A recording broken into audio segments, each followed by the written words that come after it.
Normala kenyam ka nadia kontin barais ni bakal yang guazame biya kamal kan war online TV channel anda manduni syang kosnya melanong ruas ni en wala syang ka jandang ro wide kel ka pairo ron kina dang ro wide jandang ro wide bakal bana ripo ni ten pat ka bech bikon keling te kon ka gas kore dang ro te chu to kare dwaran konware ko dang ro to ko dan ngai kono no kor nuare kan jang kan kono ya jakakir mi yadit ko biken nuar territory biken ka cap ke biken ka control kan kono bana righten kor gangdor kir kan de ne asas pdf ko lang bana righten ka kor dan chito kam spli ayu kan de ne asas pdf ka wudier ke kalunga shuk ka matiang ban writing repond to kan dial ke repond badge gwaza me man bu kon focustin man yam kana min gujba ka manane to ka nasir ke kawulang report ne me channel link pan court worker mji korche tuoko dia tuoko ka changdar ke gwada wega tiang kenyam before that chi gangdor kir she can message kana jak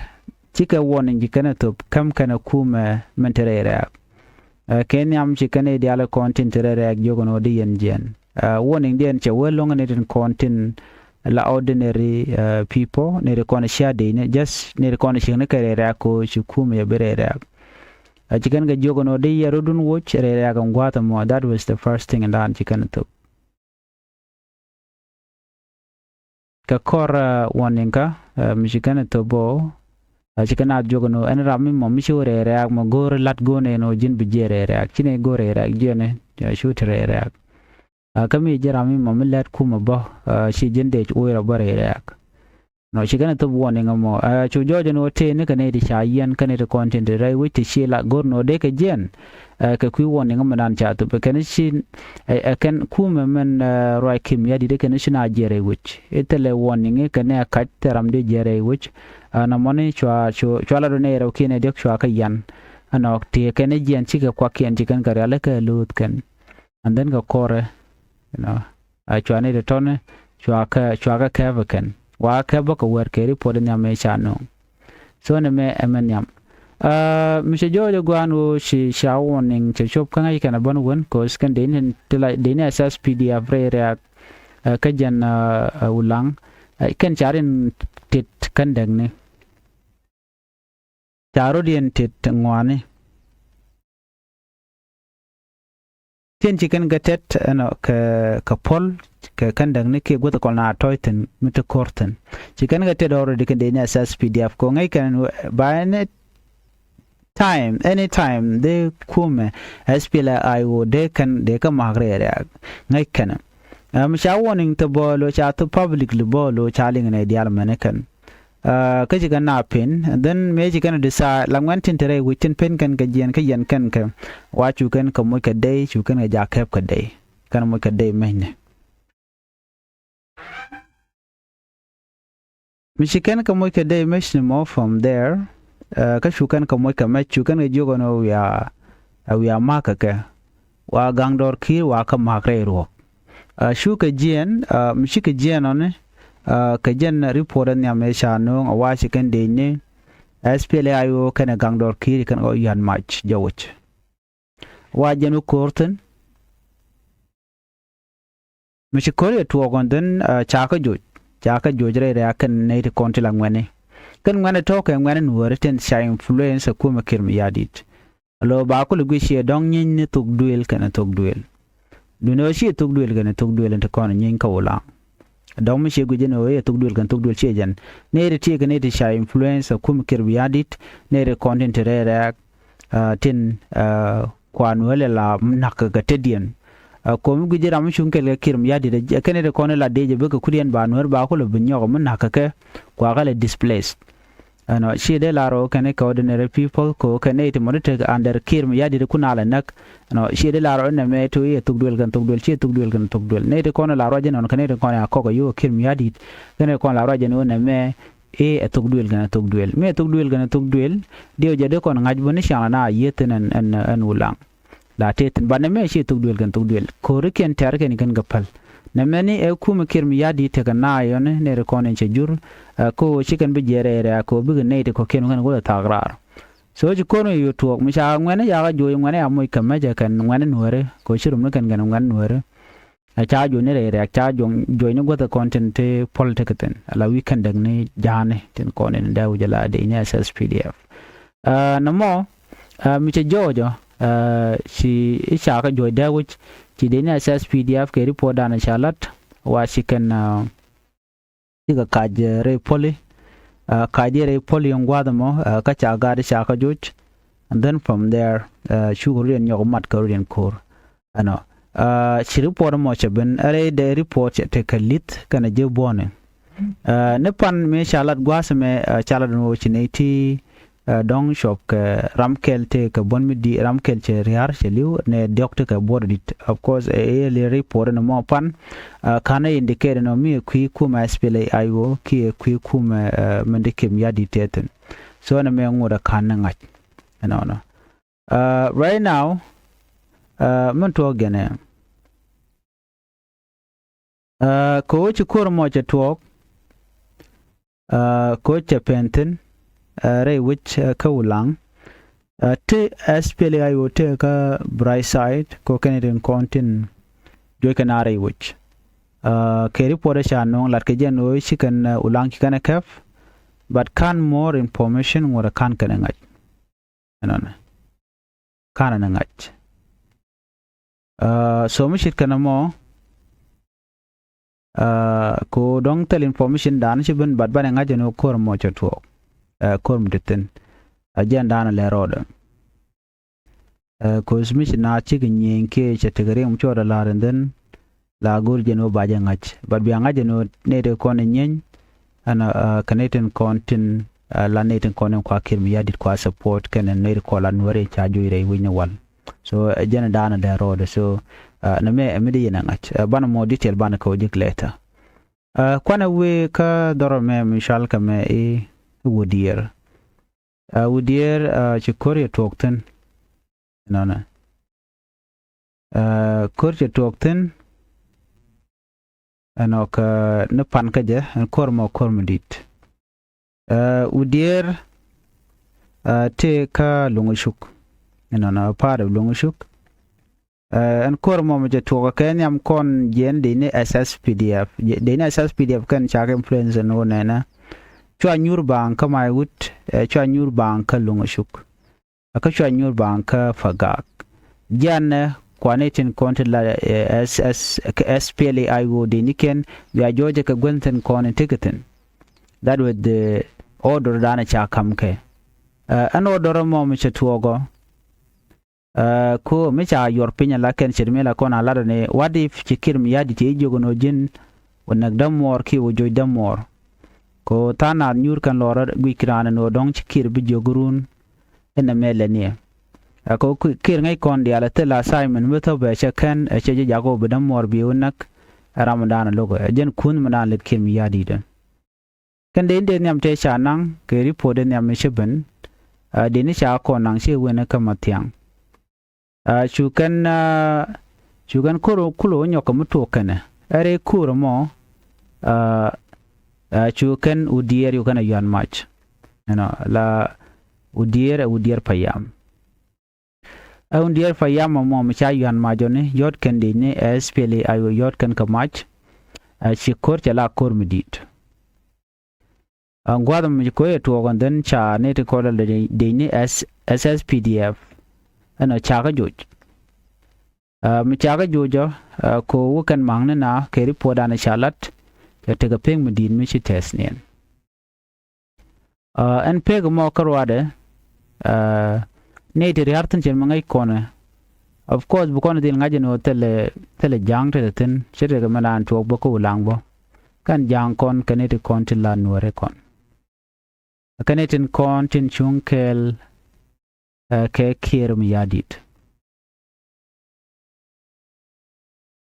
telmila jidit ko ju kore tuok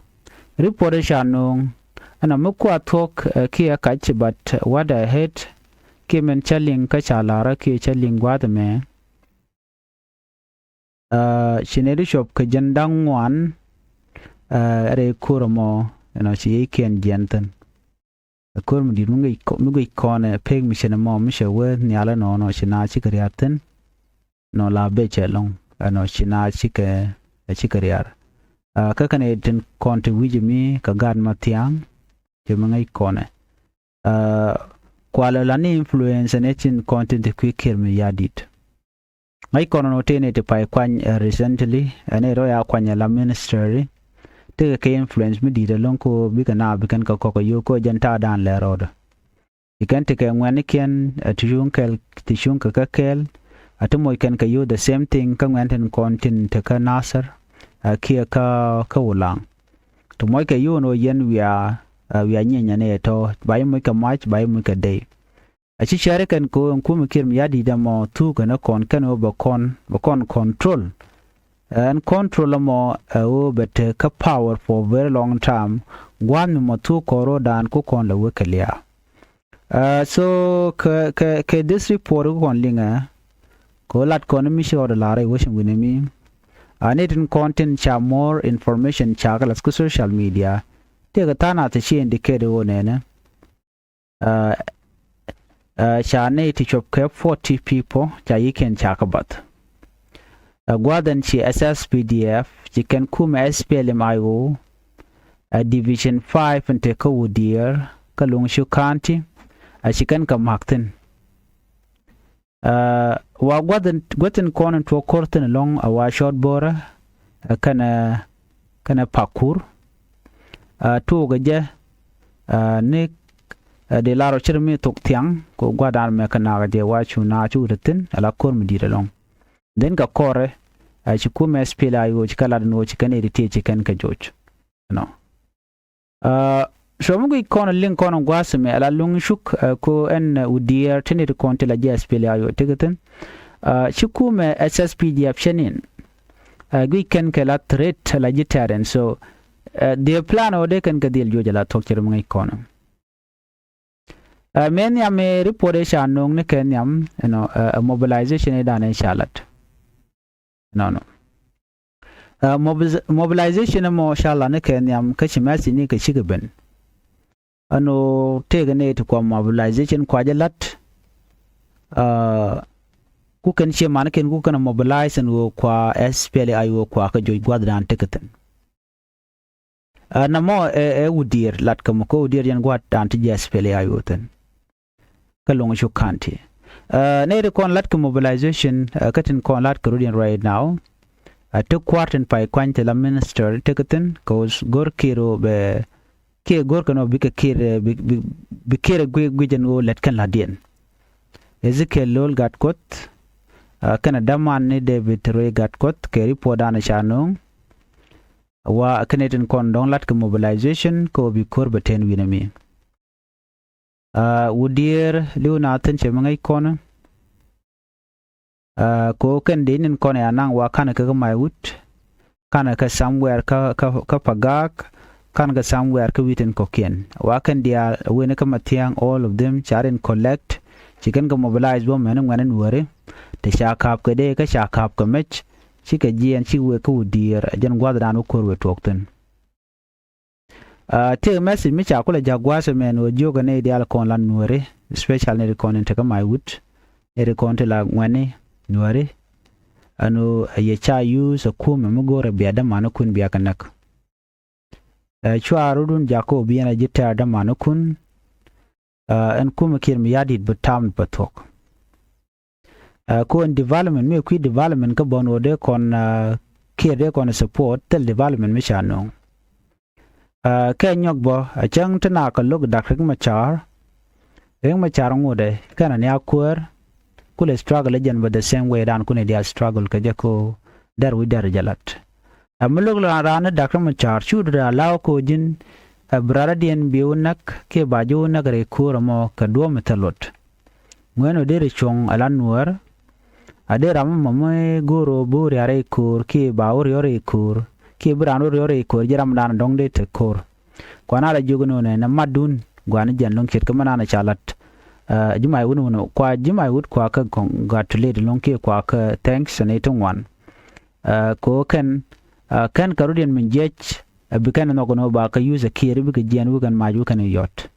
ban men la suspicious along kan tungwan and community kene de konta one okay de ni me dong tana like a comfortable kana la ngwanga no bi Ramadan and chet ke kir bana be ka use reason number 1 jagu jeno my wood makana moj ke ministry ka jama watel man mi kana yot so na money wa be jamat ko tel ministry wa kana tel lan mi kana lat kan yes pilai o ken werken kan ga konjoj so tibilo yal ka kirko baje mu ke position ana binetin konen jithiye ko do be ka deal displace ake bikanak bikir be kulu gujino jina jirande kanere kon naga bashi kanere ko kena kan weruko kanga kona kon were a chanki damor shi ko jojurun biya nyago miskel biya nyurkel after that belela ari bone ana ka ta dan biya loy mara kaja so mi chit kana mo cha ne kon taga mai wudjo gono ne na ye cha use ano biya dorun biya jadak kon kor cha tu ko gwaskel kor la go dia la ka daga de ran daga wala runde jilo dakrun anyok most importantly o kana nuore jan la min dini janone ajan mi jogane dialone tika ulang tika nasir tika lungshuk tika maiwut an gwa danti tenone wamen yamen bia prioritize kien ga nuore so walia dun chagwa yot kana kon pin kir ko bi kontelot so chakula do ne mobilization chala the ministry kontere wiki juba a chik diere kan ka yeneten konte langwan were konte da wine ko am position die ne mi ko bukulo bom by jago by user kan gwada me gwada mo tele kor mi chop katen tele mo chop katen tele mi chak bot tele je man gat ken bo chicken ten no na jala ko lar ken o it does not matter a chang chai jo ra dien to gwara dien te wi dien o jin wi kor chi de mi len ko me kan kor kan kon ben gaji chi ro de min use wi kor wi ja tele ora bang no mo warante ka chonko be do be jere jak me kan shop kaja do no mi chup ko je baji ben threaten aran yes they road gang ko and defense taken all the time jali self defense cha logo no mo wi mo de ran de road gang nyen mo kwana la jogo no ne kume kilme yadi negative kon ta ka juba akai ya cha use ka benefit mu we kaka ko brand position be kula maintain and so Sudan dung ne dial dung jane ka dung ware tel ne de ka be darian so mala rana no just ba mu ki position na tanin ka temporary at this time ko to quotation but you look at the bigger picture they gujano to reality they will come to pass bigger talk abulu ne natin re mala and development an gor ka ben gwada dan ci mal ci ben development cha to ko jin yir radadien ki ba ji gono joy ngak ba ko development ci dem ben ma don development be gwada there is peace when there is peace and there is unity that is when development follow mitel mal tel mat tel development me de roda me non reidan jogo na zeno nena koro kon to ku wudier goten content joy ke GSPL ayo tenakan ku wudier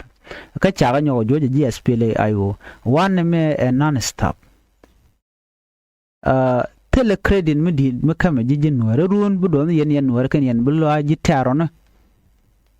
jogo no kon wona ye cha use ne tim to don wona dor kake ano bana mobilization chichen jego te garen malalar ke dient ko ken okay michika yongun chana ka cham bar kon chi man kon na use them but churo du jaka ngad churo jaka o bajo use lalar ke no ne jin mu ngai jen wo malat ke do anete to mini sharbe gwanu ramadan and using wo lel na me angula benefit kaje kajin gwada dan titin your condition bejil look for how long muku kora kujeter kawa gwano jin bitika freedom mi michi benijin ke jila tok yes bi ter ban mi jogun jite do ter na me chagwa ajala lar ke no nena tanat riek du bio matwiri karara den chire ota mata gari karan den de jogo no chanter ga jara mo no jine jin gon mara de ngum de konter ga ja kon dialon ka dong teren ka ja ban men yam jermen banangach community dana jen shujo me ja kon dial ko bi kon ne tibu rai ko de koran mat ko community she dung she personal issue dung me personal issue de jojin ngaka ti ka diara baray na ne me edung dwaran menakon ka kon bi kap chongone man yaman ba wuj balawu men chwala dilluay ke kwar ana dilluay ko deri me deri maljek doran che tianka kwakto ngwanti ke mineral everything is there pour kon karun dial ka telemi shush kon right now china de miliu mundan e ko te karami shelara no na wulihu no mu kwa ne to kwa ka ma chirmi che ko to kan tama e lose kan wara dial run in the end of the day mu na nyu ba nga jeno cha ping mu dinajen cha jabat so ariek mi jak ka kuje mo an ko dana chi tuok ka lunga shukanti che ping mu dinajen cha bat che di ni SSPDF to shop ka jandang wan che kana ka report dana cha no 40 SSPDF ti yeken tes ni re ko mo ka report dana shajek amadong te ramadong the report in de janung is okay, you can text me the ngach and then I will report ko report mi chanung aname an 18 konente wano wachi SPLIO chicken SSPDF chicken ka joch gwada dana chi korje toktin ke chaga kap korten ban mo detail bana kalinga yo kamadan le rode a report dana gorde nya kon kel ani le ro chaot kamanan to ko wudir kan madan tok ano ka hulang kan go dialen ko kien kor loka ngudatin gwad mi ka SSPDF gwad gor kan de kan area na kon dial de kan control kan de ni kin mi yadit ban mo detail ban ga jiki yo be ta kamal bye bye